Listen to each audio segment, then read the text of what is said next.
HSC ২৮ batch তোমাদের জন্য HSC জার্নিটা অন্যান্য ব্যাচের তুলনায় একটু হলেও কঠিন, কারণ তোমরা এসএসসি দিয়েছো শর্ট সিলেবাসে এবং এখন তোমাদেরকে ফুল সিলেবাস পড়তে হবে। তো তোমরা যাতে কেমিস্ট্রিতে বিপদে না পড়ো সেজন্য আমি কেমিস্ট্রি সাইকেলগুলো লঞ্চ করার ক্ষেত্রে প্রথমেই সাইকেল 1-এ আমি কিছু ফাউন্ডেশন ক্লাস নিব এবং ক্লাসগুলো খুবই দ্রুত আমরা শুরু করব।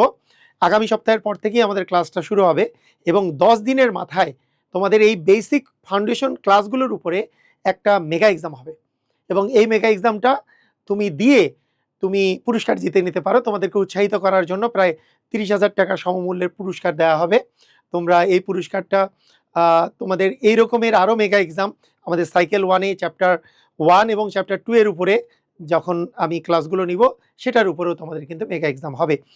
তো তোমরা যারা এখন পর্যন্ত আমার কেমিস্ট্রি সাইকেলে এখন পর্যন্ত অ্যাড হওনি, কেমিস্ট্রি সাইকেল 1-এ যদি আমরা বলি ইতিমধ্যেই প্রায় 50 জনের বেশি অ্যাড হয়ে গিয়েছে সাইকেল 1-এ। তো সেক্ষেত্রে তোমরা দ্রুত অ্যাড হয়ে যেতে পারো। আর আগামীকালকে মানে মঙ্গলবার রাত 9টার দিকে এসিএস ম্যাথ এবং ফিজিক্স এবং ইবিআই এর লঞ্চিং লাইভ আছে এবং তার সাথে রাত 10:30টার দিকে আমার কেমিস্ট্রি সাইকেলের লঞ্চিং লাইভ এবং তোফায়েল ভাইয়ার বায়োলজি সাইকেলের লঞ্চিং লাইভ হবে। তো আগামীকালকে মানে অর্থাৎ মঙ্গলবার রাত 10:30টায় তোমাদের লঞ্চিং লাইফে সবাইকে স্বাগতম জানাচ্ছি এবং তোমাদের সেইখান থেকে তোমরা দিক নির্দেশনা পাবা যে তোমাদেরকে কিভাবে করে পড়তে হবে এবং কিভাবে করে পড়লে আমরা শুধু একাডেমিক না, অ্যাডমিশন সহকারে এইখান থেকেই কাভার হয়ে যাবে।